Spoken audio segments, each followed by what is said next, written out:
Please join me in welcoming Dr. Clark.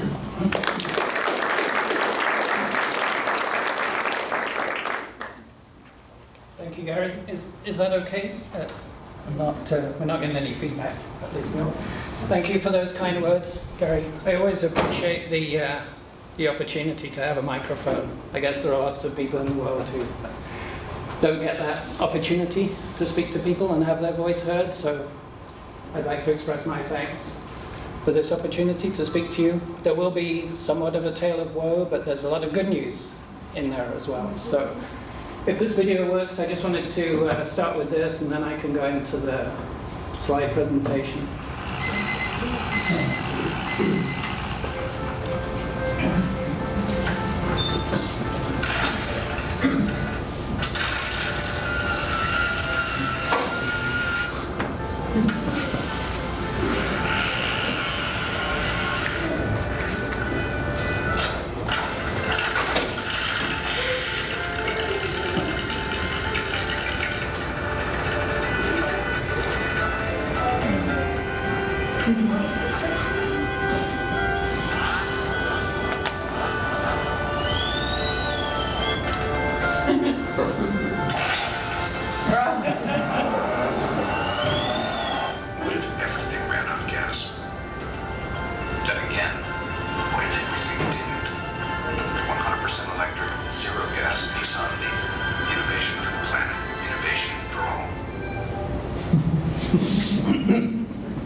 So that's really, that's the argument why you should drive a plug-in vehicle. I mean, why would you do anything different in your vehicle than you do with all those different appliances and all those different settings? So should I just stop there? Or you want some more, you want some more evidence?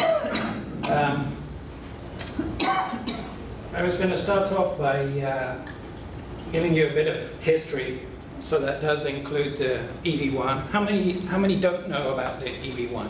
Are there people? So there are some people who don't know that story. Okay, maybe I'll go straight into the slide.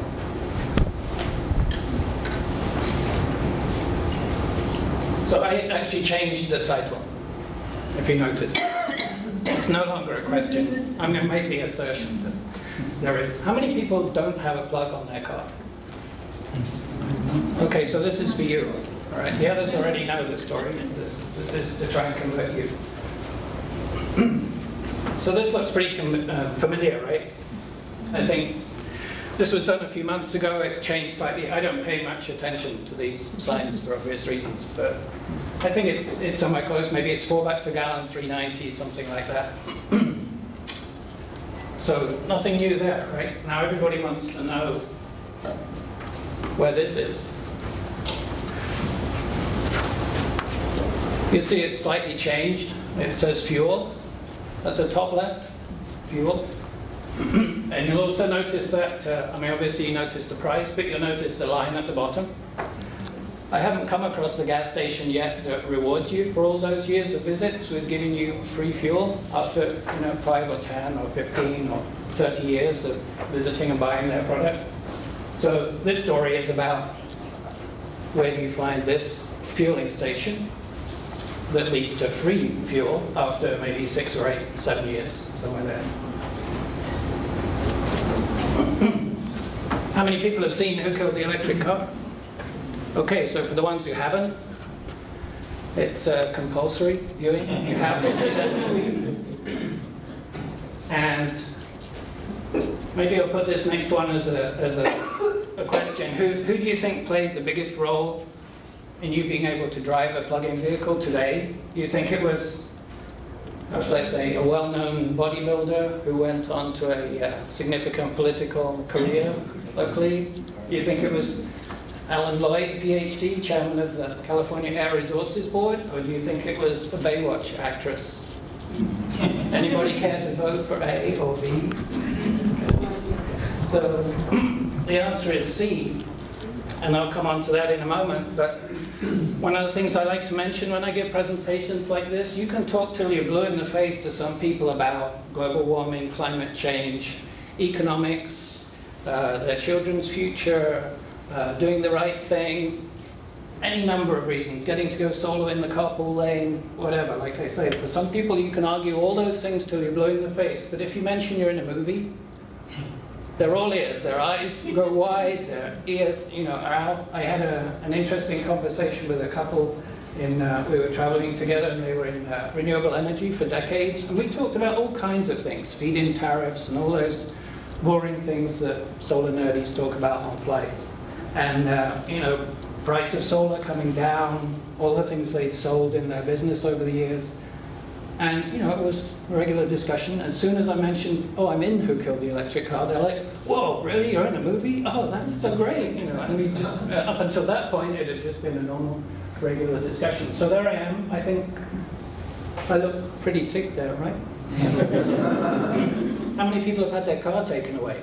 And I don't mean because they weren't making payments. I mean, how many people have had their... Anybody? Nobody went through that experience? Okay, so you have to see the movie there. So this was after you see, I'm holding the little picture there with the black frame. That was the car we'd been driving that was taken away by Ford. Ford became a real four-letter word at that point. You'll see it has the black border around it. So there's not much show and tell you can do when somebody's taking away your car. It's kind of like the event today, except there'll be nothing in the parking lot. And you'd say, well, I used to drive this and I really liked it and it was great. Get away. So, like I said, a way to get people's attention is to mention that you're in a movie. So this is Alexandra Paul. She was answer C in our quiz. She's the Baywatch actress. She's also an electric vehicle advocate. She was a RAV4 driver. On the left is when General Motors brought in the shipping transporters to take away the last EV1s to be crushed. She blocked the exit of the transporter. You see there's a little RAV4 parked right here. Of course, that leads to consequences. So then you see the guys in blue, or guys and gals in blue, then took her out of the car and led her and her colleague away for whatever crime that is. Obstructing this was what she was doing. So I call that now a crime against humanity. I think when we look back, or when our grandchildren look back at that time and say, okay, what decisions were made? What corporate decisions were made? What decisions did individuals make? Just like Gary was saying, it's hard as an individual or a small entity or a town to make a difference. But when we group together, we're very powerful. And, they can look at this and say, well, what decision did GM make? Well, they took all the vehicles away and they tried to destroy them. And I think if it hadn't been for the movie, for Chris Payne's movie, the cat would have been stuffed in the bag, but because of the movie and because they rented a helicopter and flew over the proving grounds in Arizona and took these pictures and said, look, this is what's happening, and put it out there in the public, people got this message. So part of me telling this story is to say, please don't take it for granted. These are good times. You have plenty of choice, like the people here are illustrating, in plug-in vehicles, in pure electric and plug-in hybrid. You have choice. You can just go to the dealer, you can give them money, and they let you have a car. Back in these days, it didn't work like that. We couldn't even get an EV1, right? They put so many hurdles in place, and when we finally got over the last hurdle, they said there aren't any cars. We were like, well, what do you mean there aren't any cars? No, there aren't any cars left. So we ended up driving the Think City that was in my picture on my little piece of paper.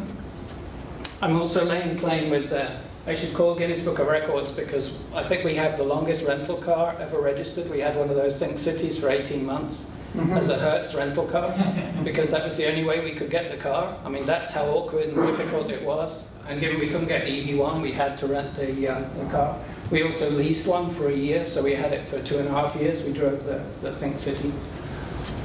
And now how things have changed, right? Sometimes that all seems like a bit of a nightmare. And I wake up in a cold sweat and think, did that really happen? Did they really take our car away? Twice? Yes. Did they destroy those cars? Yes, they did. And now Chris Payne gets to make a movie 2 years ago, Revenge of the Electric Car. How many people have seen that? So a few people have seen that, right? That's worth seeing as well. It follows Tesla, Nissan, the Volt, and gadget doing conversions, so it tells those 4 stories in parallel. Great, great positive story. So this is where you wake up thinking, oh no, this can't be real. So GM went bankrupt, the bad guys went bankrupt, the good guys now took over their factory in Fremont. They're making a car that scored 19 out of 100 on Consumer Reports. Their stock price has gone up 4 times just this year. And then that's the point where you're supposed to wake up and find out, oh no, actually, it's not real. But it is, right? It's real. Did somebody bring one tonight? Did somebody have a Model S? Somebody does. I saw it in the parking lot. So there's a Model S and there's a Roadster outside. So this is the good news, right? Here we are. It's made in California. We have a California car company. We have a new car company, for one thing. But also they're proving that this is the best car on the road. Not just the best electric car, but the best car, period. Right? You've got, now with battery swapping, you can refuel the thing faster than a gas car. You've got free long distance. Sounds like a phone plan, but it's actually a driving plan. So now when you go on that long trip, you can use the supercharger. They're saying, what is it now, 200 miles in like half an hour? Half full in 20 minutes kind of thing. So you can pay and do the battery swap, or you get the free and you hang out for half an hour and grab a bite to eat and use the bathroom or get your coffee or whatever. So now it's your choice. Zero emissions, 0 to 60 in kind of neck snapping for 4 or so seconds. Similar to the Roadster, you can get 5 and 2 small kids, rear-facing seats in the back, so kind of 7 people, and up to 250 to 300 mile range. And okay, so it's $70,000 to $100,000, but that's an awful lot of savings in gas, and it's like the early flat-screen TV, right? If you weren't the first person on the block to buy the flat-screen TV, then you weren't the one paying $10,000 for it, and now you get one for $100, $200. So we're at that stage in development. Of course, this is the next thing that, well, I hope for. Maybe some of you do too. And that's not quite there yet, but maybe that's because you just woke up from the dream of the previous part, and this is the upcoming. I don't know how many people actually know that they make over $100 million every day in profits. That's not sales, that's not gross, that's profit. So just while I've been talking, they've probably made, good few $100,000 in profit. And that wheel just turns every minute, every hour, every day, generating 120 odd million. And are they still being subsidized by the government? Well, yes. I mean, there are certainly benefits in place for oil companies. And I don't want to get into all that, arguing back and forth of the benefits or the money. It's just one of those things, Do you want to make the choice as an individual to support a company that doesn't really appear to need your support? Because they're doing pretty well, right? I mean, I know we support Apple because they're successful and they make things we want and they make a lot of money and they're worth a lot of money, but this one, I'm not too sure. I think maybe I'd rather have this vision with the camels walking past and them still making 120 million a day in profit. Anyway, I just put that out there as something to consider. So back to the history. This is what we ended up driving when we couldn't get an EV1. Very limited and very simple compared to the EVs that people can just go and buy today, or these. 2 seats, built in Norway, nickel cadmium batteries, about a 50-mile range. It would only do somewhere around 53 top speed. Although, I went all over the North Bay in that thing. I drove it from Santa Rosa to Sacramento, down to Stanford for a rally. And it went more than 53 down the Waldo grade, especially with the wind behind you. But anyway, that was the starting point. It could show, and saying built in Norway, Norway is now a focus for Tesla, right? It's one of the highest sales countries for Tesla. They're now putting in the supercharger network there. So Norwegians very supportive, lots of hydro, right? So they've got the renewables already taken care of. Now they're just adding the cars.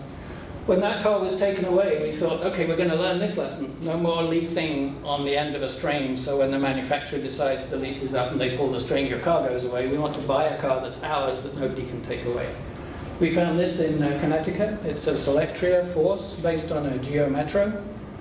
Factory converted, so it was never driven as a gas car. They would buy cars from GM, rip out the stuff they didn't need, and put in the electric drivetrain. So it was a 1999 model. 4 seats would do 65 60 to 80 mile range, drove it on 101 all around. My wife would use it for commuting. This is plugged in at a public charging station. So it was quite a practical vehicle, but already about 10 years old. And now this is where we are today. So I sold the Selectria when we got the Leaf. It went to a guy in the Carolinas. He took out the NiCad pack, put in a lithium pack, and it's basically a new car.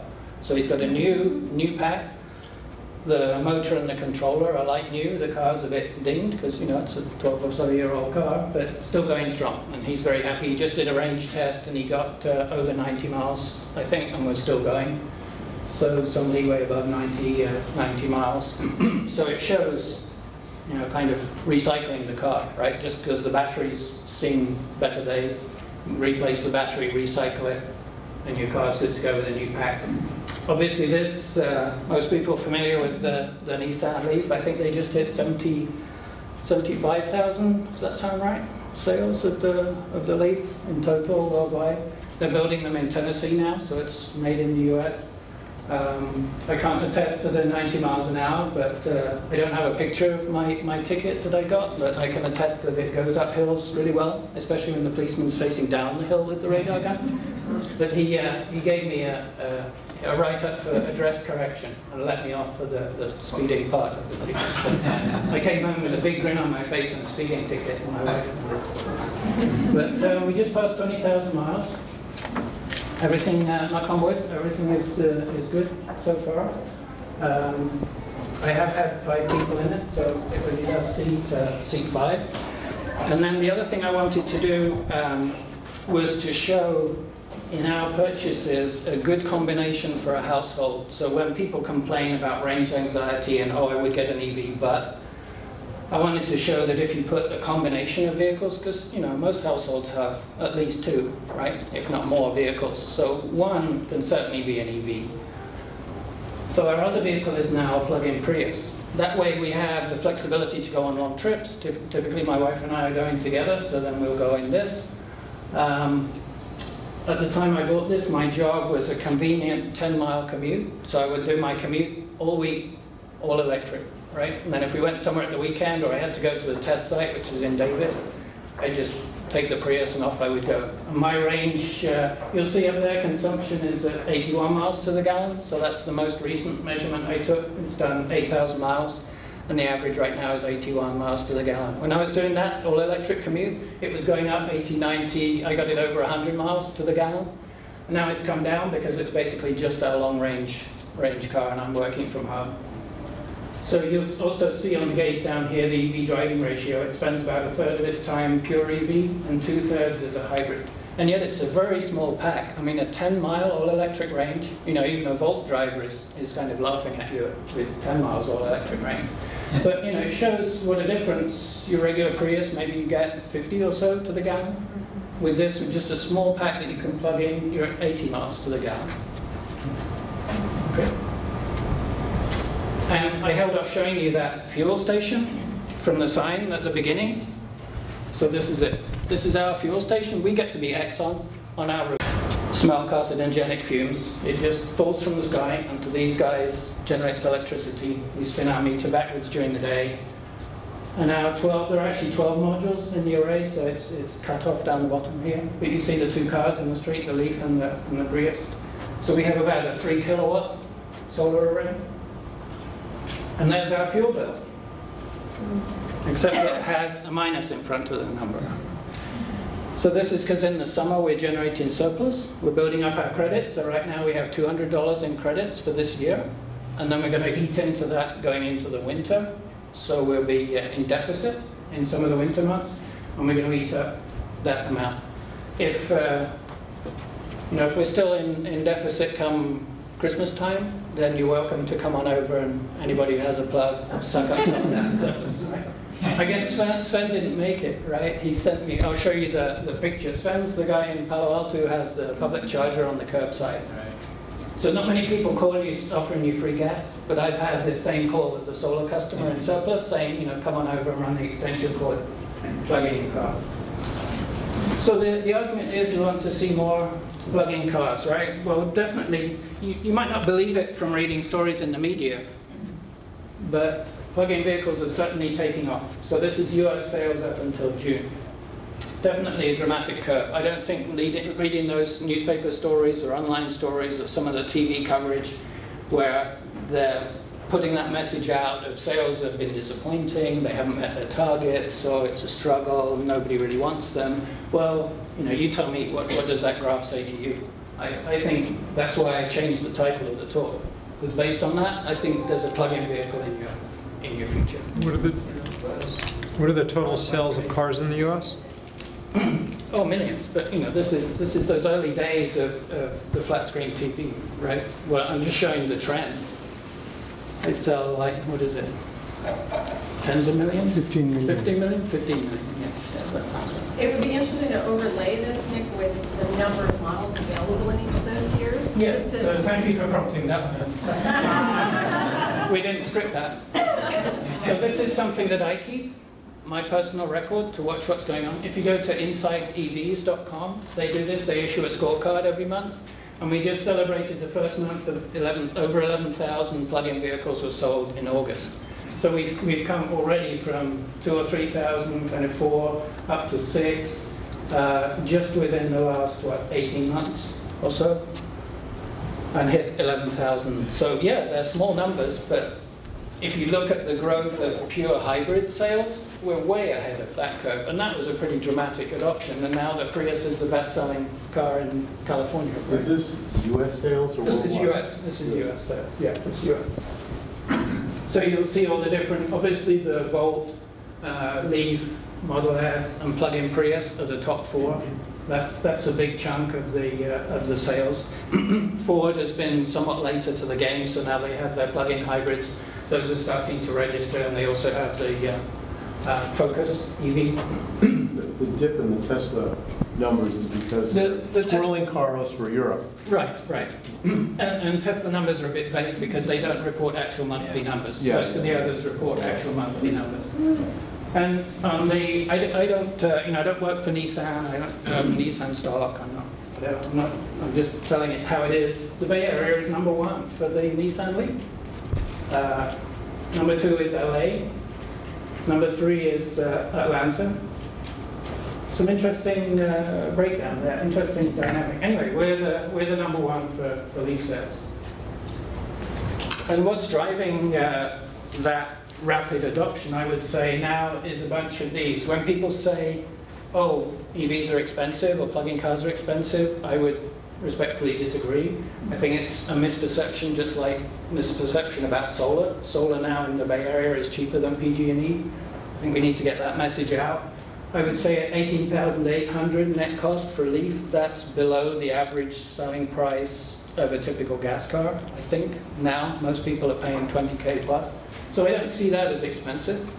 And I would also say you're saving a lot of money on gas. You're probably saving the same as your car payment. So instead of paying it to the oil company month after month and an accelerating increase in price indefinitely, you put that $200 into the car, and after, 7 or 8 years, the car's paid for, your solar's paid for, so now your fuel is free, and you've got a car. And isn't the maintenance lower too? Yeah. You're hardly using your brakes because you have regenerative braking. There's not really anything else apart from rotating the tires. A lot of the RAV4 drivers were not going to the dealer at all. It's like you can put washer fluid in your car, and if you can rotate tires, you're done. What else are you going to do? This is to show you some of the charging options. So there's a lot of focus on fast charging because people have the mentality of a gas pump. I go somewhere every week or every 2 weeks if I'm lucky, and then I whack that energy in as quickly as I possibly can. That's not how it works with a plug-in car. Right? Typically you're charging overnight, so you don't care if it takes 20 minutes or 8 hours. If you're going to sleep 8 hours, it could take 7 hours and 59 minutes, as long as it's full in the morning, and typically it's going to be full in the morning. If you just charge off 110, you can get maybe 35, 40 miles just off a 110 outlet, right? So you don't need any extra equipment, any of this other stuff. You come home with a little adapter, you plug in the 110 outlet in your garage, and often you're full in the morning. So I think that's another misperception. There are more and more of these fast chargers out there, give you 80% in a Leaf in about 25 minutes. But I think the focus needs to change on what you can do with what you have now for very little extra expense. So if you have that 110, If you have it at work as well, think of that as another 30 or 40 miles because your car's going to sit there for 8 or 10 hours as well, right? Well, it's Bay Area, so probably 12 hours, right? Because everybody's startup. And there's Sven's house. So he put the free fueling station on the curb and said, I'll pay for your fuel if you want to come by and fuel at my house. I don't think that happens with Exxon. So I just wanted to cover some things about solar as well. I'm not trying to sell you a solar system. I know there are people in the audience who will happily sell you a solar system, but I'm consulting with businesses, so I don't need to drum up your business. PV's on the same kind of curve, right? Dramatic adoption. We've been putting in about 30 gigawatts, so 30 billion watts each year for the last couple of years. We just passed 100 gigawatts installed, so now we get to talking real big numbers. This isn't something, it's often belittled. Oh, solar could never cover our needs. You know, solar, oh, it's insignificant, oh, it's insufficient. All these kind of putting it down. Well, now we've seen countries like Germany getting 40 or 50% of their power needs at times from solar. That gets people's attention, right? It can power not a third world country. You know, this is Germany we're talking about. They don't, you know, appliances don't shut down when a cloud goes over. This is a sophisticated country getting half their energy from solar. So a lot of that growth is Europe, and it's because of Germany. Projection is that the US could be at 50 gigawatts on its own in 3 years' time, which is still only 2% of US electricity production. So yeah, it's like the cars. This is early days. Where are you on that curve? Are you the early adopter? Are you the one that follows? Are you the one that hears about the movie and gets excited and gets involved? Or are you the one that stands back and waits for other people to suffer through all the trials and tribulations of car manufacturers? And then you come along later on, put your money down. So this is early days too. It's kind of when do you want to make the jump? We're at one installation every 4 minutes now, solar installation, and that's projected to be down to every kind of minute and a half in 2016. So this is really starting to happen. And this is why solar is going to win. You know, it's by far the biggest energy resource that's available, and it's renewable. The ones on the right are finite. So once you've used up that bubble, you're done. But with solar, you have the big yellow bubble for as long as we don't need to worry about, right? We've got other concerns at that point. Those bubbles are not in scale, are they? Yeah, they are, right? Yeah, I think so. 20,000 versus, you know, versus, you know, maybe not. Okay. Oh, no, yeah, 200. No, maybe not. But it gives you the message, right? 20,000 terawatt years per year, and these are only in the hundreds. And once you've used it, you're done. So it's just getting the message across. Even wind, you know, wind is a significant renewable resource, but it's small compared to solar. So you'll hear solar companies saying, well, we're going to save you money versus the utility. My argument is that they need to compare solar versus buying gas for your vehicle. You need to get your vehicle involved in this equation, not just putting solar on your house, but it's the fuel station for your transportation as well. Put the two together. Then you get off this red roller coaster that often tends to be, you know, as soon as is there bombing involved? You know, then it does this, right?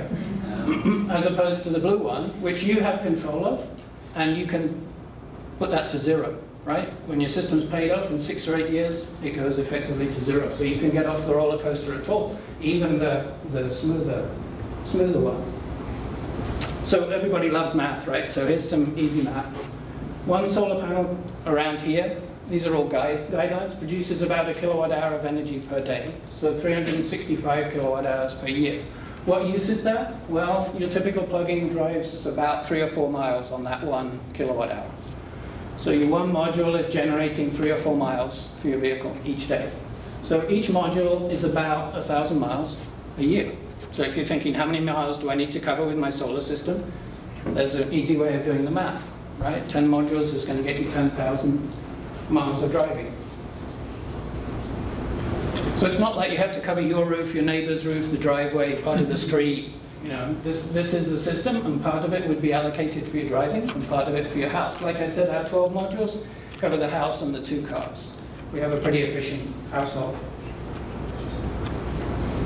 It gets better than that, because at least at the moment, you can generate during the day and spin your meter backwards. and you generate credits at the rate that's prevailing, so it might be 30 or 40 cents. And then we charge, typically overnight, where we get a low rate from PG&E, so you get this multiplier. You're a generator during the day and you're cranking up your 30-cent kilowatt hours, you pull it back overnight at 5, so you actually need less modules in your PV system to offset your bill, the dollar amount of the bill. And of course, how do you deliver the PV system? Well, you deliver it in an EV, right? This was back in the days when you could get a Ford Ranger in electric. And this was me back in May '08 delivering somebody's residential ground mount PV system in the back of an electric Ford Ranger. I guess I was wearing the same shorts and I just a bit less facial. Plug-in hybrids mentioned there. Toyota is the best-selling plug-in hybrid. After the Volt, depending on whether you call the Volt a plug-in hybrid. But then you have all the pure EVs on the left, and more to come. You know, we've got the BMWs coming next year. Mercedes, we're just talking about their EV. So it's all growth. It's all happening. And then there's all the other reasons, right? So we talked about climate change, global warming. We talked about somewhat about oil, getting off oil, foreign oil.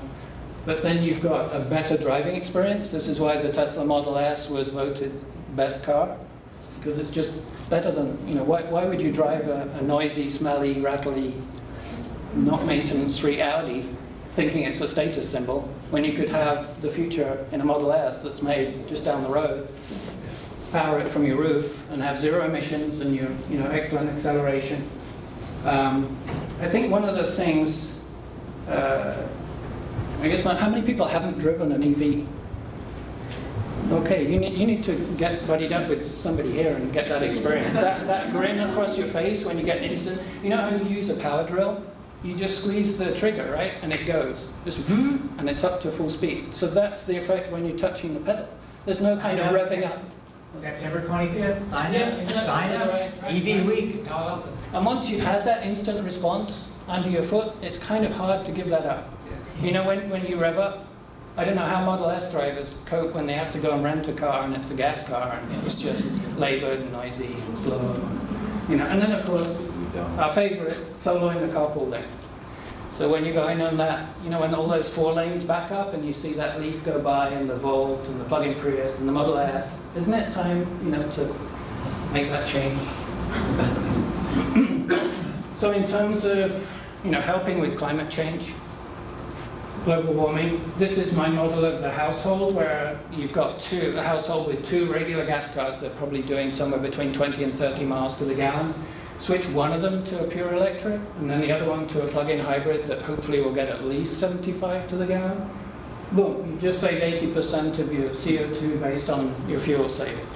So when people say, oh, well, we'd have to cut back 80% to solve global warming, we couldn't possibly do that. We're going to keep doing nothing. We'll keep doing exactly the same thing. Because that would be painful, right? We'd have to walk to work and we'd have to bicycle, which are both great things, right? I certainly put those above any of this, walking and biking. But you can do it right here. And how many people would actually notice? How many people would have a lifestyle change because suddenly they've got a plug-in hybrid and a battery electric in the driveway and they have to go like this when they come in the evening? You know, just like you do with your cell phone, now you do it with your car. I don't think that's a dramatic change. And well, there's your saving. And in dollar terms, depends on which numbers you choose, but somewhere around 70% or more in dollar savings. So where I last worked, I would have these arguments with people, and they say, but you're driving a new car. I'd say, well, how much do you spend on gas? Oh, you know, $250, $300 a month. Well, so my car payment and my fuel payment is less than your gasoline bill. What am I missing in this picture? Why are we having this argument at all? You know, even guys who are spending like $500 commuting God knows how far every day. I say, well, you know, you could save a lot of money doing this, even in a new car, not in your paid-for car. So another thing, maybe this is for the VCs in the room, because we're in Silicon Valley, right? If you just take the Leaf and you look at, let's say, 30% of them adopt solar, and they put in roughly a 5 kilowatt solar system at $4 a watt, so they're each spending a gross of $20,000. That's going to be $1 billion plus industry, the size of that market by 2016, given the growth path that we're on right now. And that's just the Leaf. So that's not including the Volt, which has been outselling the Leaf, or the Model S, or on and on down that list. So I think that's a significant number. You know, play with those assumptions as you will. I think in a lot of EV communities, the adoption is higher than 30%. But just assuming 30% and those numbers, over $1 billion within 3 years. So that's a pretty significant business opportunity. I want to I just close. There's a bit more math in here. So assuming a 3 kilowatt system for $4 a watt, which I think is fairly reasonable right now, you get your 30% tax credit, so it's costing you about $8,000. That's going to produce about 100,000 kilowatts over its warranted lifetime of 25 years. Comes out at 8.4 cents. Anybody paying 8.4 cents or less to PG&E right now? I don't think so. So, you know, we've won this, essentially. The solar guys have won. All we need to do now is get the message out. And that price isn't stopping. You know, prices have still got plenty of leeway to keep going down. So I think that's a dramatic argument. And it's real. Those are real numbers. So finally, I guess I need to close by saying, what's the saying? The moon and Mars are 100% EV. So isn't it time for the Earth to do the same? So, and pvev.net is a site that I've been working on, trying to bring together this kind of information that I've shared tonight to show you calculations. So I have a little spreadsheet there that says, based on where you are in the country, how big a PV system do I need to drive, 12,000 miles or 15,000 miles a year, that kind of thing. And just articles and connections to interesting reading, that kind of thing. So as a focal point for showing the synergy between these two, solar and plug-in vehicles. And I have the Leaf outside alongside the other plug-in drivers. So happy to show you the car and answer more questions out there. So thank you again for the opportunity to speak and listening to the roller coaster journey that this has been. So please value the opportunity to get a car that people have sacrificed significantly so that you can have that opportunity to own and drive. So, do you want to wait for the panel session or? How do you want to do it? Thank you, Carl.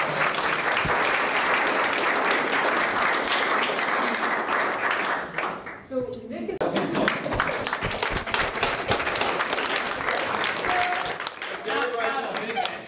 Gary rides his bike everywhere. So you see now him in a green jersey.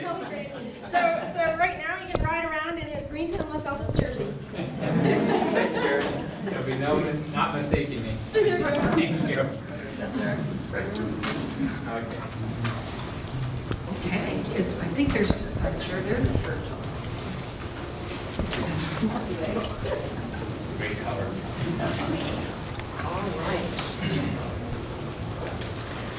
So we're going to start with Kathleen Santoro. And Kathleen is going to tell us a little bit about her vehicle. Well, I'm happy to be representing the female perspective of owning an EV. And like many of you, a number of years ago, my husband and I thought about how can we become more environmentally conscious. And we started off about 5 years ago by getting solar panels.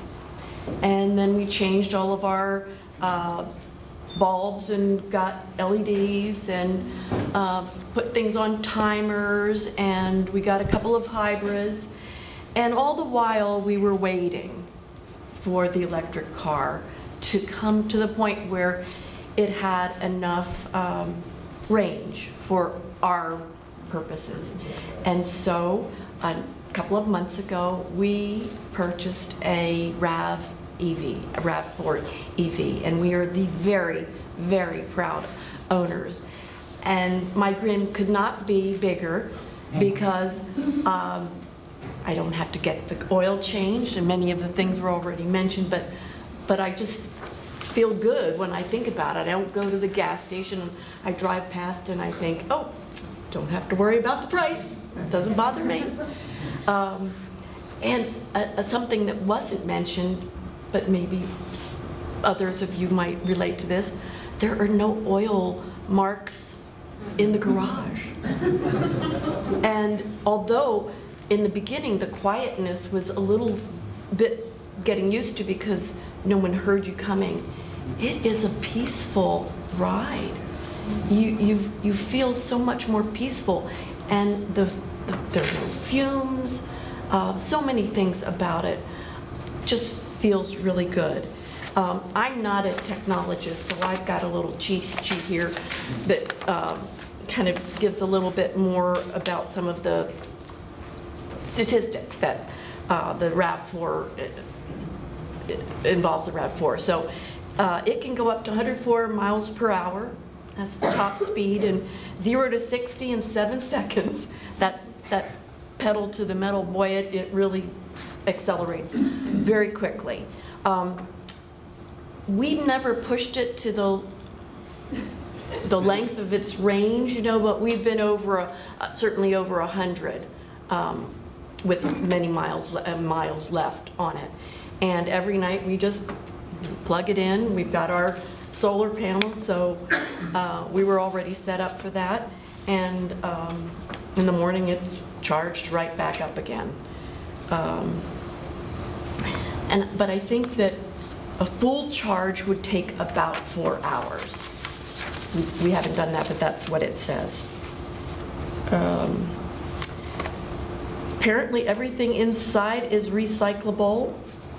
The batteries in the electric drivetrain are built in Menlo Park. It is the same equipment that is used in the Tesla Model S that is inside of the RAV4. Let's see. And let's see. And it costs approximately 2 cents per mile for the RAV4 versus the hybrid. We have 2 hybrids, and they cost 8 cents per mile. So we're just getting better and better. You never need to go to the gas station. It can be refilled while you're inside shopping or in your home. It's quiet, it reduces pollution, carbon emissions, fuel cost, maintenance, and the added benefit is that you're in the commuter lane. So I couldn't be happier. Thank you.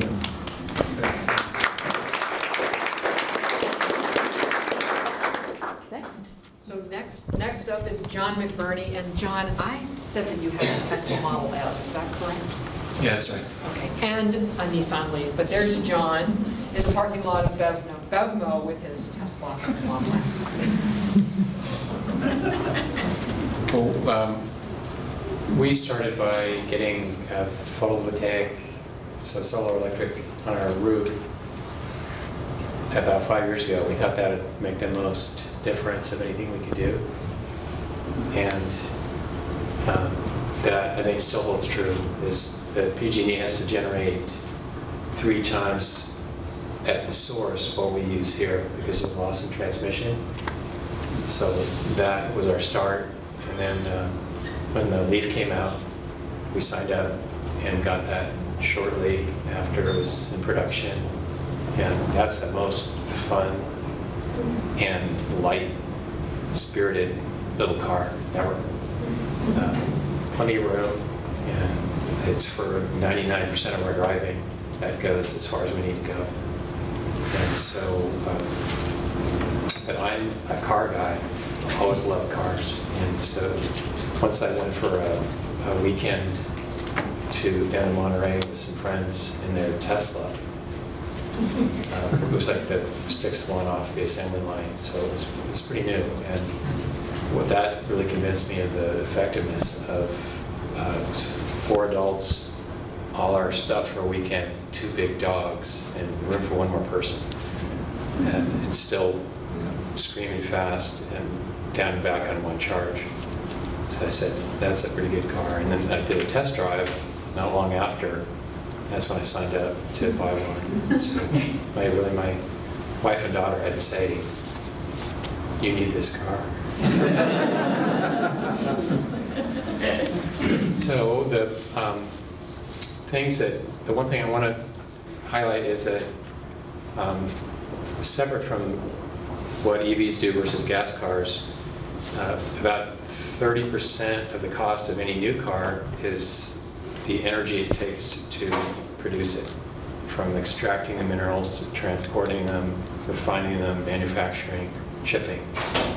So if you can still make a case for keeping your older car because you're saving a lot of energy in that way, just because you're not having to manufacture a new car.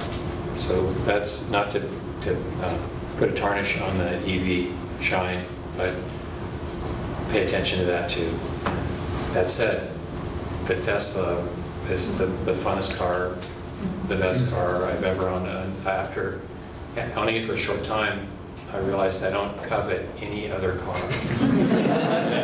I've never imagined I could say that, but it does everything better. For me, it's a good match. Thank you.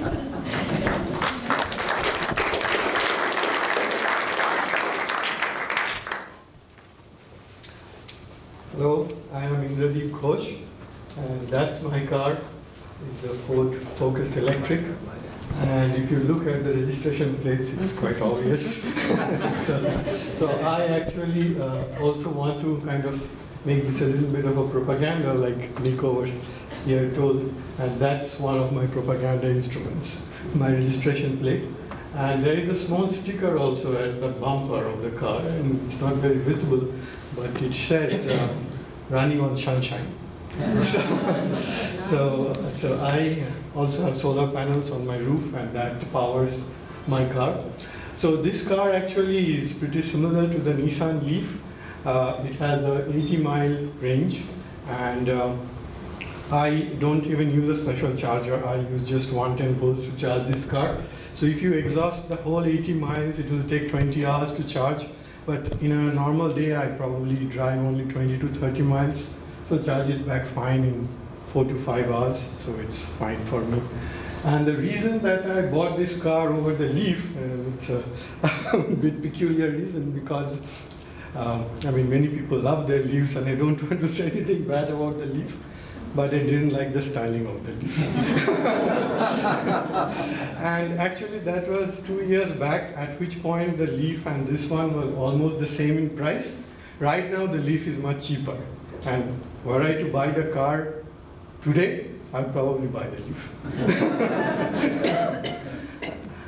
So this car has been there for a year now. It's about 5,500 miles.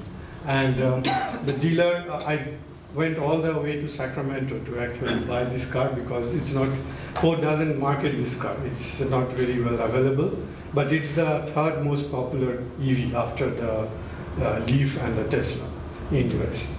And the local dealer actually doesn't even know I have this car, because I never went to him. So probably at the end of 2 years, I'll do the first tire rotation, and maybe at that point of time, you will know that I have this car. And so regarding this adoption of EVs, I would just like to close with one small anecdote that happened actually yesterday. So I wanted to drop my father off at San Francisco airport. And I usually take my Focus there. It's a 36-mile one-way. So it's almost at the borderline, because it's an 80-mile range. So what I typically do is I just go into their parking garage, and I use this charge point network, where they have a number of chargers over there. It charges for about 30 minutes when I see him off. And by that time, I have gained about 10-15 miles, which is enough for me to come back. And I actually, before going to the airport, I check the network to see if there are chargers available. San Francisco airport has 35 charge point chargers, about 25 in the domestic and 10 in the international.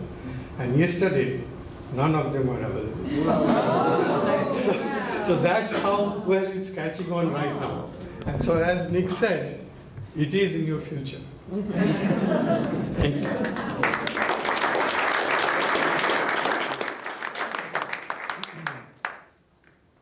So one thing I wanted to mention about Indradeep is that in addition to being in his entire household at net zero energy, he generates all of the electricity that he needs for everything in his home, through the solar panels that he has put on the roof. So he was covered in the San Jose Mercury News in the story, and there's actually also a blog post on the GreenTown Los Altos website that you can read about all the different measures that he took. It's really a remarkable and inspirational story, so we're really pleased to have him.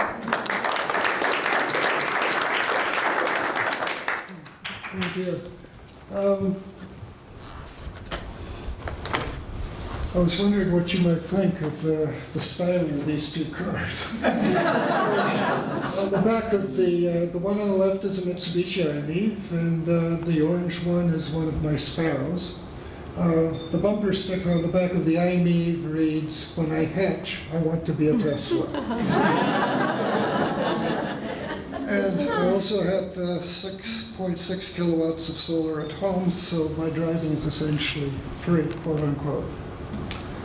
Okay,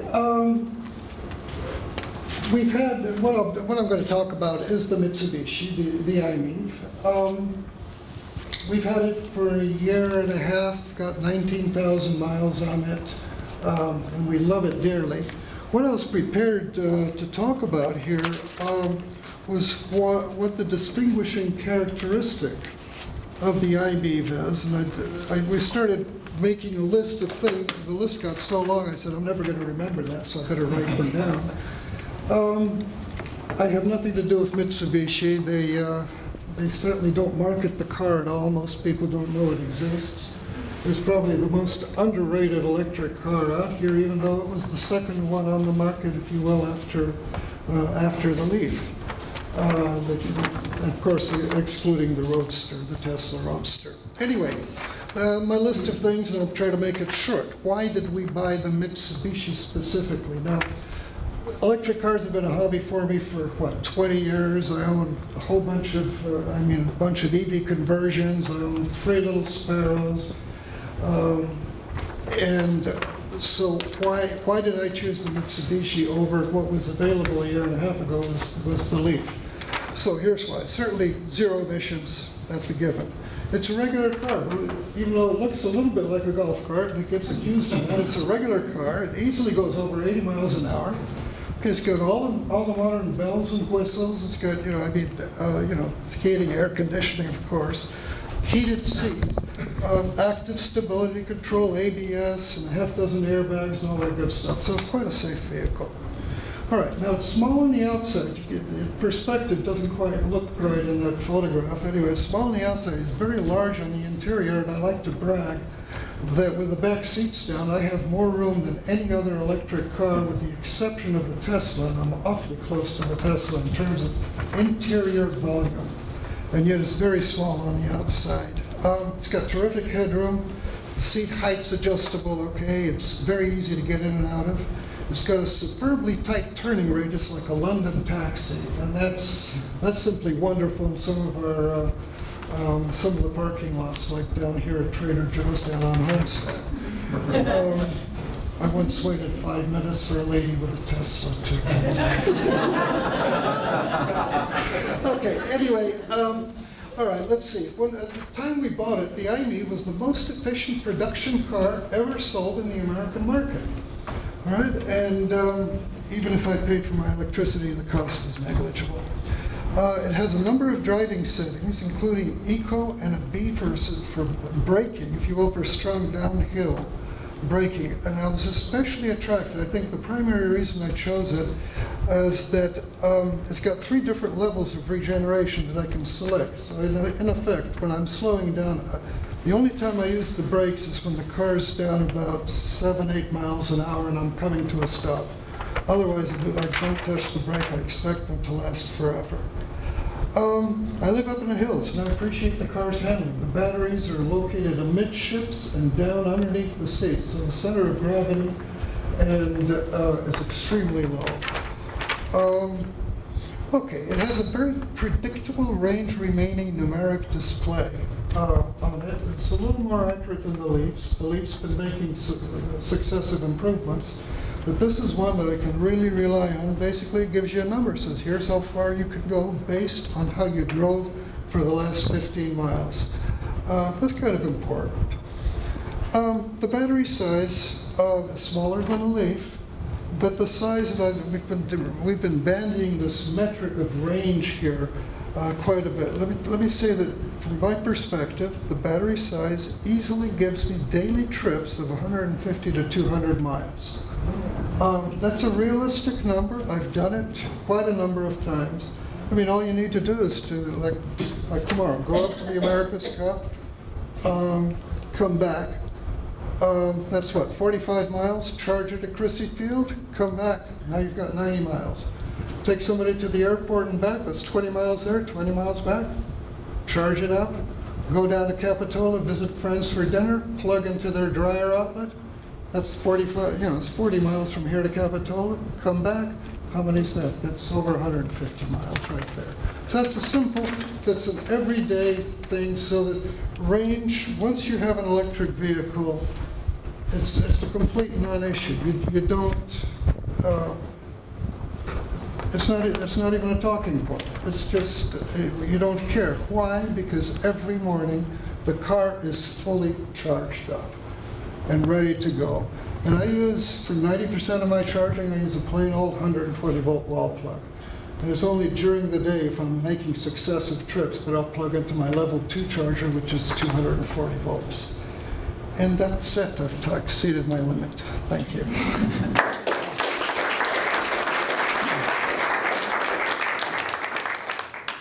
And next is Tom Seidel. Oh, look at my toys up here. Okay, so I'm Tom Seidel. Full disclosure, I'm president of the Electric Auto Association Silicon Valley chapter, so I have a few other agenda items here I'll touch on this evening. What can I add that hasn't already been said about owning electric cars? Obviously I have a Leaf, beautiful little car, no problem, plug it in, it goes. Commuting during the week, it could be a more perfect car. I go a little further, you may need to consider something like a Tesla. My other car is a piece of history. It's a '94 Civic that was converted by this company, AC Propulsion. So this car has been driven for the last 18 years, totally electric. It's a research project. Tesla licensed technology from AC Propulsion, which is part of the technology in this little car. There were 12 of these that were made. I think 4 of them still exist. I haven't had one of them. So it's not for the average consumer. It has no air conditioning. It has crank windows. It has no heating. It's basically a little race car. It has twice the horsepower, 4 times the acceleration as that car came from Honda. And it carries, and the car was made in 1995. Think about this. This car was made before the EV1 was a twinkle in anybody's eye. It's an amazing little piece of history that technology was available, but the batteries were not. This car has lead-acid batteries. This car has 400 volts, 28 lead-acid batteries, 1,300 pounds of batteries. It's carried around that little car, but it will still out-accelerate my Leaf. Okay, it's a little race car. So it's something that's, my lust of tinkering and fiddling with cars, and every few years you have to replace the batteries and so forth. This is not for the average consumer. I got interested in electric cars maybe 6, 7 years ago. I grew up in LA, a bit of a gearhead, and modified cars and things growing up. Electric cars is the next wave. It just makes so much sense. It's just so cool. So this little one is, when I was about ready to do a conversion, I happened to have the opportunity to buy this, so this is what I tinker with. I do have one final shameless advertising. We have an event called National Plug-in Day, which is September 28th, De Anza College. So a number of people mentioned that they hadn't driven an electric car yet. Come to our event on the 28th, De Anza College. We take over parking lot A. We will have pretty much every current car dealer manufacturer will be giving rides. We will also have probably 60 to 80 hobbyist cars like myself, owner cars. Many of those will give rides in. You may ride in odd varieties of cars, conversions, talk to people like some of the people here on the panel tonight will be there. You can chat with some more. Also have electric bicycles. Probably we will be able to get the Lightning Motorcycle Group, Richard Hatfield and companies. This is, I think he's just placed a new Bonneville Salt record of about 220 miles per hour in his electric motorcycle, land speed record. A lot of other fun stuff. I'll leave a stack of these here. What are the hours? 10 to 4. 10 o'clock in the morning, Saturday the 28th. You do the bike ride in the morning and then the... Yeah, I noticed there was, well put. I noticed there's a little conflict, but if you have enough energy in the afternoon, do come and see this. And if you're not planning to go to the bicycle ride, do come and see this in the morning. Okay, I guess that's about The it. bicycle ride usually sells out, so. Okay.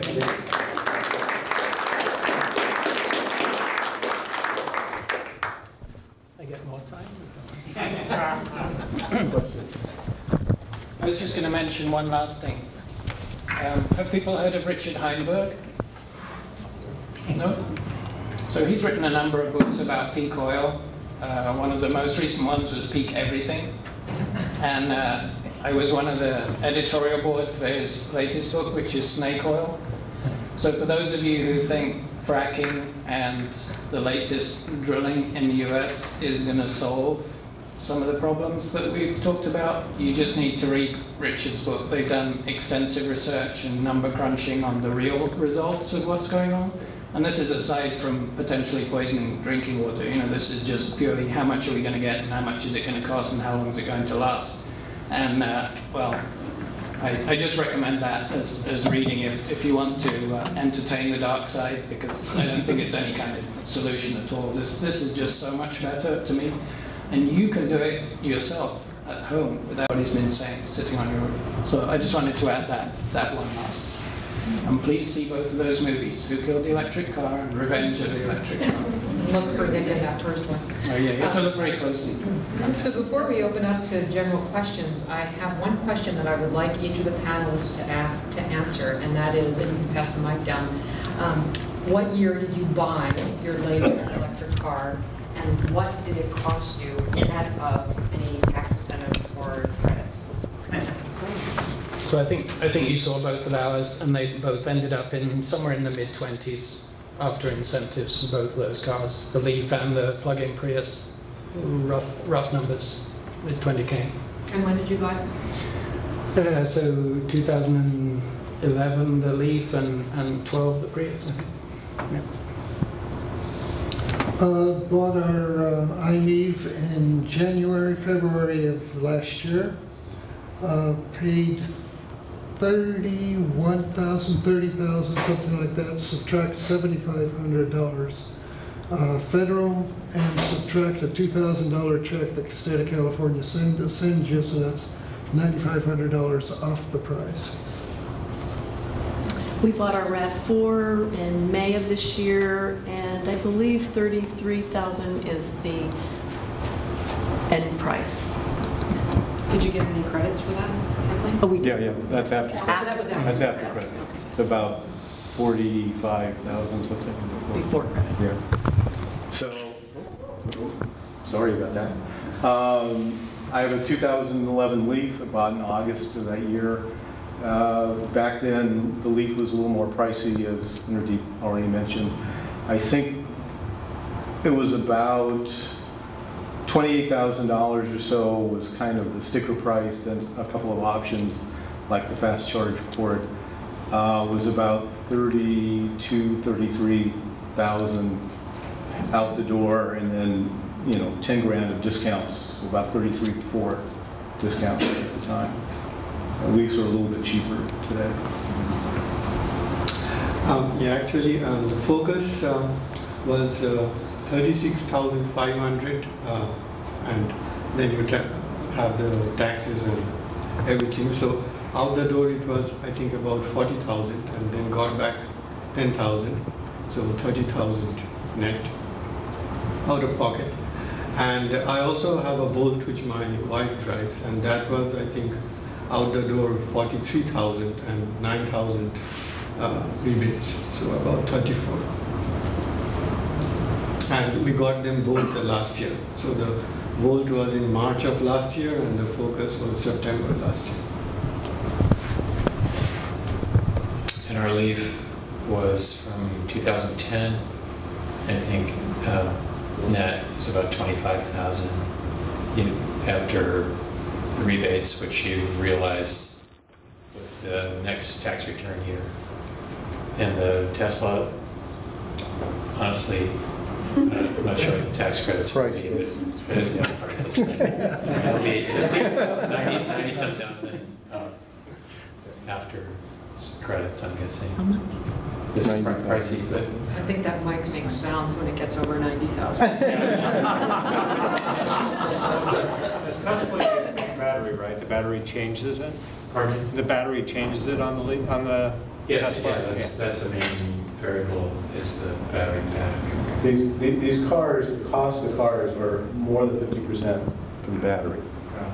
And so just think about those curves of as the battery costs come down, what that will mean to final vehicle cost 5 years from now. The nice thing about the Tesla is that it's designed from the ground up as an EV. Yeah. So the batteries are all in the very bottom, perfect place, all room, low center of gravity. All aluminum. All And, aluminum. yeah. I've been through the factory. And twisty roads, it handles like a car half its weight. It's hard to describe. What is the life of the batteries, the manufacturing guarantee? As a gasoline, they say 100,000 miles like that. So I'll jump in. Most of the cars, the Leaf, and I think also the Chevy Volt, I think just about all of them have comparable warranty. It's, I think 80,000, was it 80,000 miles, 10 years warranty. And they're a little vague to be precise about, well, if you've lost half the capacity of the battery, but it still works, is that covered or not? So the expectation is about 20% of the battery will go down, like your battery in your laptop, right? But it shouldn't go to 0. And if you have a bad module and all of a sudden your car doesn't drive, they replace it, just like a bad engine. And when you think about an electric car, the battery really is the main component to be careful of. So 10 years, 80,000 miles sort of range, warranty. And the good question to ask then is, what does the new battery cost? You have to pay for it, okay? Nissan will not tell you what the battery costs, okay? But hobbyists who convert their own cars know what it costs to buy lithium batteries, and it's estimated it's about $16,000 if you bought it from scratch, the 24 kilowatt hour battery that's in a Nissan Leaf, okay? That's about half the price of the car. It's about a $30,000 car. Again, 5 years from now, when you have to replace a battery, maybe that's half, right? If you have to pay for it. Hopefully, any problem will be covered by warranty, and it won't be your problem. The first generation RAV4s, a lot of them are still on the road. They've gone, I know people have ones that have gone 140,000 miles, nickel metal hydride batteries. Some of those have been replaced. Those, you replace a battery for about $10,000. You can't buy them anymore. They're refurbished. There's a company that you go to and they get refurbished. There's about 200, I think, still on the road. So that's proof that it works. It is a concern, it's not a big problem. So you're talking about battery life. What is the word on the street? Are the batteries holding up? Yeah. Yes, and there are, and I think Plug-in America has a study on the Leafs. I think they're doing a study on Tesla. Yeah. The rated, how shall I say, from the physics of these batteries, lead acid batteries, 300 charge cycles. Then you got to replace your battery, your 12-volt starter motor battery in your car. You know this. So if you have a car that's all lead acid batteries, it's not going to last a lot of years. 5 years. Nickel metal hydride is maybe about 600 charge cycles. But I meant to say nickel cadmium, NiCad batteries, about 600 cycles. Nickel metal hydride is maybe 2,000, 2,500. Lithium cells are about 3,000 charge cycles and getting better. So the cars you buy today, you charge them and discharge them about 3,000 times fully. So if you use half the battery twice, that's one charge cycle. These are the same questions they asked about the Prius battery 10 years ago. I don't know if you guys remember this. It was like, what happens if the Prius battery? Yeah, right, yeah. And what was the answer? Great. Right, Yeah. right. Okay. Okay, I'm talking specifically about my situation. I have a 2004 Prius with 147,000 miles on it. So going to what you were saying, that 30% of the cost of a new car is the energy and the materials. Am I better off getting it converted to an electric and holding on to it? Because I was planning to drive it till the wheels came off it. And so am I better off keeping it? Am I better off?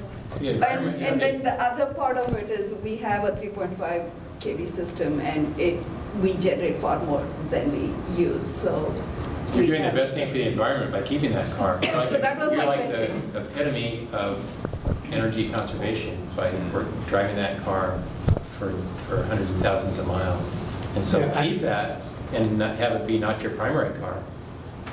If you needed an upgrade, then I would say choose what suits you the best with an EV, and congratulations for being a great example and keeping a car so long. Yeah, actually, there are two components in a gas car. One is the carbon footprint of building the car, and the other is the carbon footprint of running the car. And the carbon footprint of running the car actually supersedes the carbon footprint of building the car by maybe 2 or 3 times. So at some point of time, if you switch to an EV, you are going to be better off. Not initially, maybe, but it's like a car and it is going to intersect somewhere. So probably someday you should make a switch. Yeah, someday I will, but where is that sweet spot is my question. So, I mean, you need to do the math, but maybe 2 years, 3 years, you will come out ahead. So. Thank you. Artie? On the Tesla, I read that some people are having some problems with some of the electronic stores not locking or unlocking Yeah, on their own. they're a few little fussy things, and they're incredibly helpful at the dealer. And one of the choices for me was something that's locally built and maintained. Have you had any of those electronic glitches? Intermittent ones, but not major. And some have windshields crack, and they say, yeah, that was models, numbers, so-and-so through so-and-so, and they identified problems and have systematically taken care of them with excellent service for the customers. Any problems with the Leaf in terms of the electronic? I haven't had any problems at all. Yeah, electronic-wise, no. I mean, the Tesla, really, the Tesla is built by a software company. And so it has a lot of, this is not necessarily a bad thing, a lot of software processors and programming in it, and they update the cars all the time, and the owners, I think, don't even know it, you know, as they figure out some little improvement in something. The Leaf, I've had the car, I say, for a couple of years now. Only now did they announce that there's a software upgrade, which results mainly because the 2013 Leaf better efficiency. And so you can now get that upgrade through a software replacement at the dealer for your Leaf. So not a problem. This is good news, right? So the 2013 Leaf is actually a much better car. It looks the same to anyone who looks at it, but it's a much better car than the 2011 or 2012 in subtle features. They really listened to a lot of problems that we complained about, minor things, like the heater used way too much energy, controls for the air conditioning are stupid hard to use, a few other things, but I still love the car, even with those quirks, right? I have gas cars with even worse problems that I've lived with. So in 2013, they fixed a lot of that. So I almost want to get rid of my 11 and get a 13 because it fixes some of them. If anyone would like to buy a 2011 well broken in, I'll give you a good deal. A little quirky, but... Yeah, a little quirky. No, it's a classic car. It sounds like everybody here owns a home. What is your recommended strategy for renters or those townhomes where you don't really have good garage access? That's a challenge. That's a challenge. It's an advantage for landlords to provide EV charging. Yeah. If they're going to get better tenants, it's a real selling point. I've managed my parents' rentals and subscribed to an owners organization, property owners, even though I'm a tiny property owner. And that's one of the things that they talk about a lot is provide EV charging for your tenants. How do they bill the tenant for the energy they use? It's basically a charge point kind of system. So yeah, a charge point system can be installed as self-funded, bill as you use it, can be installed that way. You have one at home, you don't set it up that way. But ones that you use out in a parking lot somewhere may be free or may be charged, fee per charge. Other comment I wanted to add to that was, I know in San Francisco, they have been pushing a lot of the laws for condominium owners and renters in San Francisco to strongly encourage the landlords to be able to provide facilities. Because some apartment owners, they park in a structured parking, but there's no plugs, even 120 plugs available. And the landlord says, tough, that's your problem. So they're trying to make that a legal requirement that at least a 120 plug's there. And again, as you heard tonight, 120 plug for 8 hours, you can probably put 30 miles, 40 miles range in the car. And that may be plenty. So we have a question over here. Oh, me again. So I have a question about solar panels. So in our house, we have a neighbor who has a tree, and we've had our house assessed over and over, and we can't get the solar panels.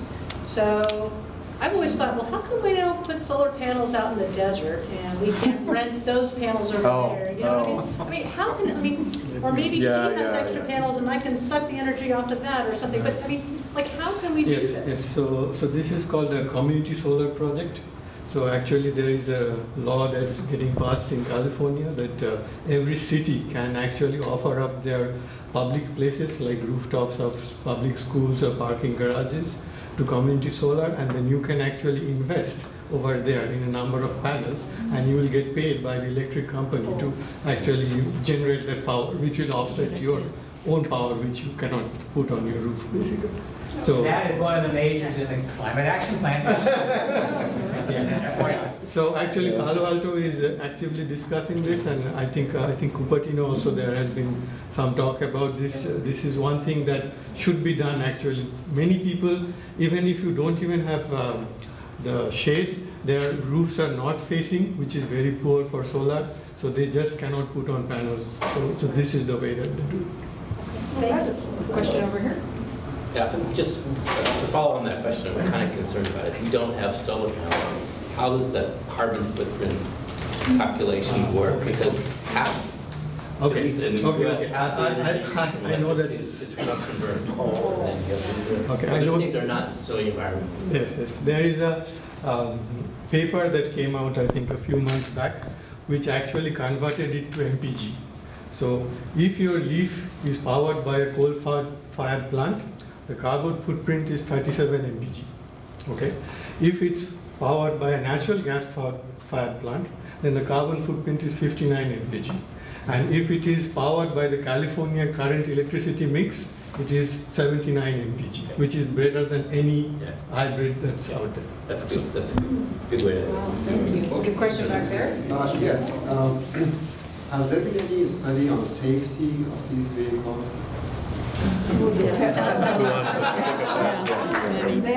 So, maybe you forget that the gas car driver is driving around with basically a bomb under the back seat. And if you put small children on that back seat, are you considering safety when you do that? I think I'd much rather be driving around with a bunch of batteries under the floor than sloshing around hydrochemicals with the vapors. And nasty consequences that can come from that, as we know. You know how many gas car fires there are every day and how many people die in gas car fires every day? I mean, it's just ridiculous. So I think safety-wise.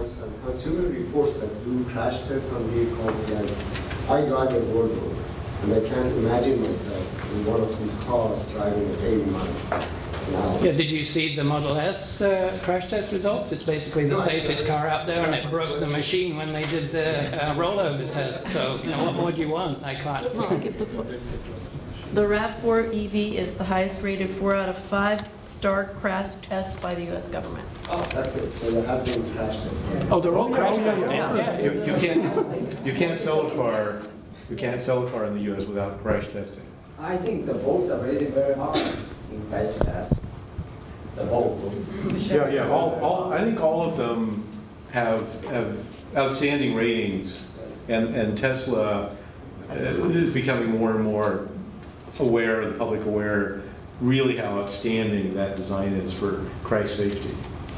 You know, whether you want to argue that's inherent in electric car design or that particular body, we can debate that.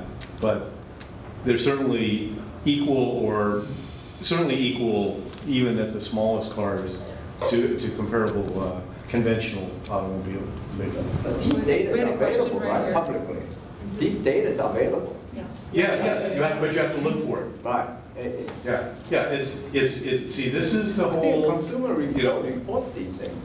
Yeah, so like, you know, our lovely intro that was given, for reasons that we could spend hours philosophically debating, the people that manufacture these cars, that control the media, for some reason, really do not want the electric cars to succeed.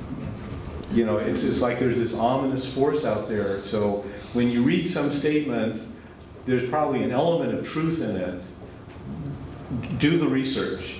Look for more information. We've got a couple of questions over Two kids. Two kids, so why don't you comment on that? Yeah, and actually, we have a third car, which is the Toyota Highlander hybrid. So that full disclosure. So that one we drove out of the 18,000 miles of all the cars. That one we drove 2,000 miles last year. So 16,000 miles was on electric and 2,000 on the gas. So there is actually no big car right now which can do electric. But there is one car which is coming out next year. It's the Mitsubishi Outlander plug-in hybrid, and that should be going 30 miles on electric and then go on gas. And the Tesla SUV is coming out. Oh yeah, and the XUV. Yeah, but How about the weight to a family of 5 and all the camping stuff? And is there an issue with electric getting them up to Tahoe, in the mountains like? Going up a hill? So if it's a plug-in hybrid, then just the gas will come in if it's low on power. So there is no issue there. But if it's fully electric, the Tesla, I don't know. Probably it should. Yeah, it shouldn't be an issue, I think. I mean, if it has the capabilities. Yeah. So Cindy, you had a question? Yeah, question. So if you're designing a new garage, what size electrical hookup and where, in relation to the parking stall, would you install? You just contact your contractor and say, I want to put an electric dryer in my garage. Run the same conduit, run the same plug, and either put it in the front of the garage. What I have in my garage is I have a 3-car garage. I've never parked a car in that garage, full disclosure yet. I have lots of possessions that are more valuable to me than my lovely vehicles. So my charger, my EVSE wall unit, pardon me, it's not a charger, conduit runs right by the door, and it hangs right by the front, the big door of the garage. I can take it out, park the Leaf or whatever car, and reach it parked in the driveway. If I'm ever lucky enough that I can get the car in the garage, I can turn the car around, I can plug it in, and it's in the garage. So that would be my advice, would be put it near the big door of the garage. I have another comment, because we were looking at one of the Teslas. It's a rather wide car, and we have a 3-car garage as well. And I was a little bit concerned about how closely it was going to go in and out. So if you're at the point where you're designing a garage, and you're thinking in terms of maybe a wider car, make sure you consider the opening size on your garage. Excuse me. These charges requirements are quite different. Some requires almost 50 amps. I mean, I don't know what the Tesla requires, probably huge. So it depends on how... Yeah, so the wiring has to be done right. How powerful you want your charger to be. So how powerful you want your charger to be. So the Nissan Leaf, the older one... Let's put it that way. If you got a Tesla, right, you don't want to charge for 2 days.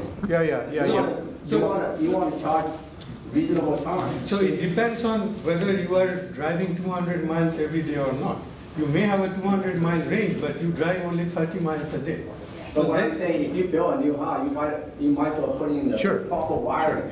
You know, instead of you should put the proper wiring. So my example, the circuit breakers, an electric dryer typically only 30 amps. is, well, but that's enough. No, a lot of chargers, as I understand, 240 volts. Yeah, 240 volt, 30 amps. Yeah. So the chargers in the Leaf and the Ford Focus Electric are 6.6 kilowatt. Right. So 30 amp 240 volt would be enough to do the level 2 charging. Only in the Tesla actually you have a much larger power. A lot of these 30 amp chargers require 40 amp circuit breakers. No. So 240 volts at so 30 amps means it can give 24 amps continuously. I understand. So 24 times 24, you are charging at 5.8 kilowatts. Okay. Right, but the charger requires you to have a 40 amp circuit breaker. No, 30 amps is fine, so the charger has a protocol. I suspect that somewhere in the middle of the country where they're talking about EVs, they're not talking about amps and things like this. This is probably a unique conversation to Silicon Valley. So you're building a new house, right? Yes. What I'm saying is, you get the proper wiring. In the future, you may require, who knows what kind of charging. Internet service. Because it's miserable to pull the wires. Sure. So I think that maybe our conversation. Get a big service. Sure. I think maybe that particular. Yeah, so for 1 year, I have been managing with 2 EVs, just 110 volts, 20 amp circuit breakers. That's all I need. I don't know, I would like to suggest that you guys have this conversation. Take this offline. Answer something else. Are there other questions? Yeah, I have one. Not about this thing, about the warranty on the batteries. Okay. That you were saying about, what, 80,000 miles? I believe that's correct, 80,000 miles. On the Volt, according to GM for California, it's 10 years, 150,000 miles. Well, then that's even better. That's what I'm... So they've changed that. No, they always... No, it was 2002, 2012,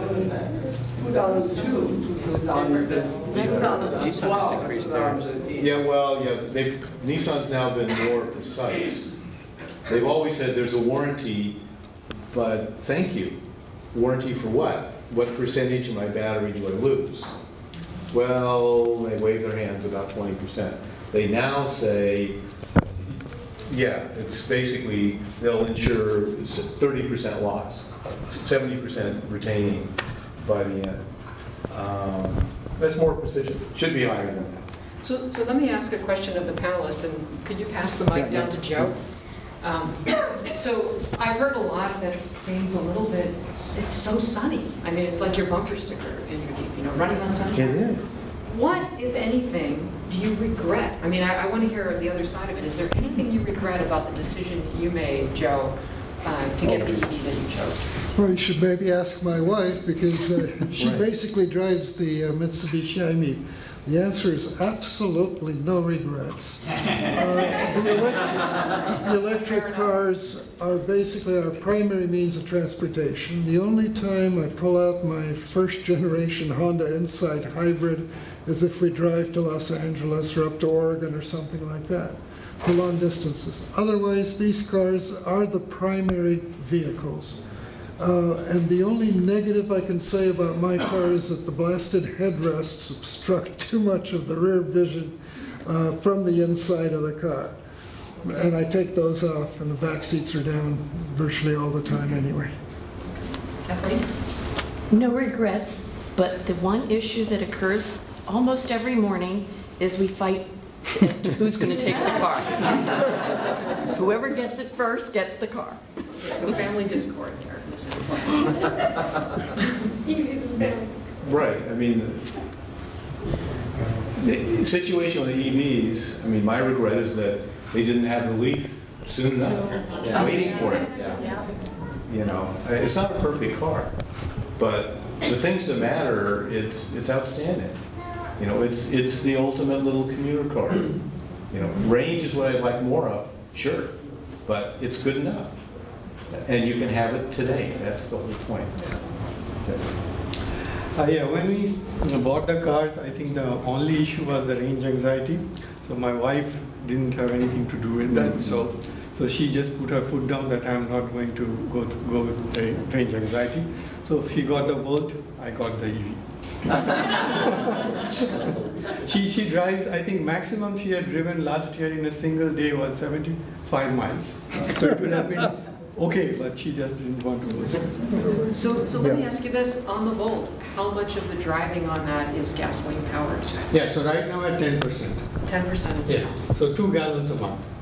Yeah, so I know Volt owners who've had the car for a year and have put 1 gallon of gas in it. Just to test it and make sure it works. Right, well, it goes 40 miles roughly in a day. That may be enough, and for them it was. But you got it with that peace of mind. And actually, if it goes 1 month without firing up the gas engine, it actually, there was a display saying that your gas engine will power up now in maintenance mode. So she got confused, why is it powering up? So that's built into it. And if you go for a year, it needs to burn up that fuel because it gets stale and it will gum up that gasoline engine. So it has to burn up that tank of gas at some point, So one other comment to go on this a little more. I think EV owners, you're a good prospect to be an EV owner if you like a little structure in your life. So I think most EV owners don't have range anxiety because they plan their trips. You heard Joe's, he's got it worked out to 4 decimal places, where he goes, where he charges, and he can do 250 miles in a day. Unbelievable, because he plans it. Right? So, when you contrast that with, my 20-something kids, I just get in and drive around and I put gas in when it's empty, right? You get used to these bad habits. And so I think some people are not a good prospect for an EV, So, John, what do you regret, if anything? Oh, nothing. Absolutely none with the Tesla. The only regret with the Leaf is that I haven't bought the extended warranty, which is completely a bad decision. The service guys at the dealer say they hate that car, never comes in. Right. There's absolutely no maintenance. So that's my So you regret that you did buy it? That I bought the extended warranty. Yeah, that's money thrown away. Questions talked about the Priuses at all, like this, all these different ones, the littlest one, the medium one, the bigger one. So Prius, you're referring to the plug-in hybrid Prius? They don't make any all-electric Prius, do they? Isn't it all? No, not all electric, but they make a plug-in Prius, which is what we have. That's one of our cars. Yeah, that's right. You mentioned yours. So how do you? They're willing to negotiate, so in we went, and sure enough, they were. Okay. And if a shameful advertising at my rally, Toyota is a major sponsor of our event. There will be RAV4 EVs that you can drive, also plug-in Priuses this year. What's going to replace the RAV4? Yeah, I have a question about that. I guess Gary, sort of like yours. They say that the RAV4, or maybe Wavy said that the RAV4 is going off the market.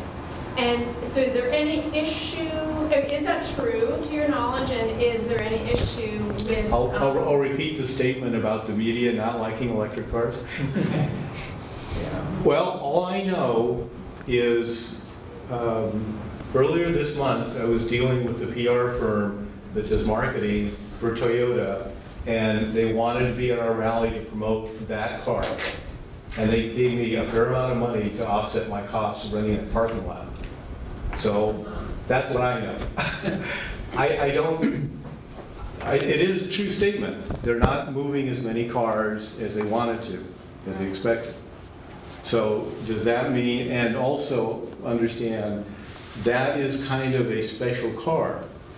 It has a Tesla powertrain. It was made by Tesla in partnership with Toyota, and there's a fixed number of cars that they plan to make originally. So it's a form of what we call a compliance car. Okay? So if you sell a car in California and you're a major manufactured car, you must make a certain percentage that are alternate fuel, battery, electric being the alternate fuel car. And so there's a formula. So BMW, who had the honor of just about 3 years ago becoming a big enough dealer, manufacturer of cars in California to hit that mark, they solved that by leasing the E-Mini. Remember the electric Mini? They made 500 of those. They leased them for 2 years. They took them all back. They now have the Active E, which is a 1 Series BMW, very nice little fun sporty car. It's a lease only. They made 1,200 of those, and they're going to take them all back. Now next year, BMW supposedly is going to have their own electric car, real electric car for sale. I thought those were prototypes too, like they put them out there to try them out and to figure out problems that they Yes. So they, Yes. I mean, the people who got them knew that. Yeah. And they were expensive. They're expensive to lease. The Mini actually was made by my AC propulsion company that did my odd little Civic conversion. Okay. The Active E, I think, was made by BMW, but yeah, it was kind of let's learn from this design. So, and the new ones are supposedly they're more proud of this design next year's model. So I'd like to take one more question, and then we can wrap. There are, as has been mentioned, everybody here has brought his or her vehicle, and they're out parked in the parking lot down near the History Museum, between the History Museum and the Bus Barn Theater, so if you want to just walk by and take a look. But let's have one final question. Okay, so they're locking them. Okay, that's okay. No, they're not. So I have an 05 Toyota Prius, and lately I've had what I call Tesla envy. And I talked about Teslas to everybody. I should be selling these cars. So this guy said to me, he goes, well, have you activated your EV switch on your Prius? I said, what are you talking about? He said, don't you know that all of the models of your car, that one, has an EV switch that was never activated in the United States? It was done in Europe. I mean, this just happened last week. So he said, for $1, you know, for a wire, he set this thing up. It's a little kludgy. It's really kludgy. And I have to put I click the high beam on, and as long as it's under 34 miles per hour, it's an electric vehicle. Yes. Do you know what I'm talking about? Yes. Can I get that on my car? Please talk to me a little bit more about It's specific to model years. What was your model year? 05? 05. Was that your Prius? 2004. But it's the same, it's, you know, Okay. Thanksgiving time. You know how they fudge the 04, whatever. So this was a feature that was available in Japan and other markets, and in the infinite wisdom of Toyota, they didn't bring to the U.S. But the car is built to do that. Yeah. What model years, Tom? Do you know? I don't know exactly. Obviously, 2005. 06. But the early ones not. Yeah, the newer ones. Yes, the newer ones. Yes. But you know how they switched from that kind of bubble look to that slightly whatever look? Yeah. When they did the switch, then That was already it. built in. So Okay. it's, I don't know, whatever my car looks like, every other Toyota on the road. I would suggest those of you that have a Prius or interested, just Google, you know, what did you call it? EV mode? It's the EV switch to activate it. Yeah, so just Google that and see, you'll probably get a description of this. It's a common, in the EV enthusiasts, it's a well understood model. So basically what it does is that when you have enough charge in your battery, it forces the car to just go on EV, but you have to go slow. cannot go above the 34, and you cannot accelerate very quickly. So if you are, so if you are like going back to your home and you have 1 mile left, then you can activate that, and the last mile you can just drive. So I'd like to thank everybody for coming tonight, and I'd like to especially thank all of our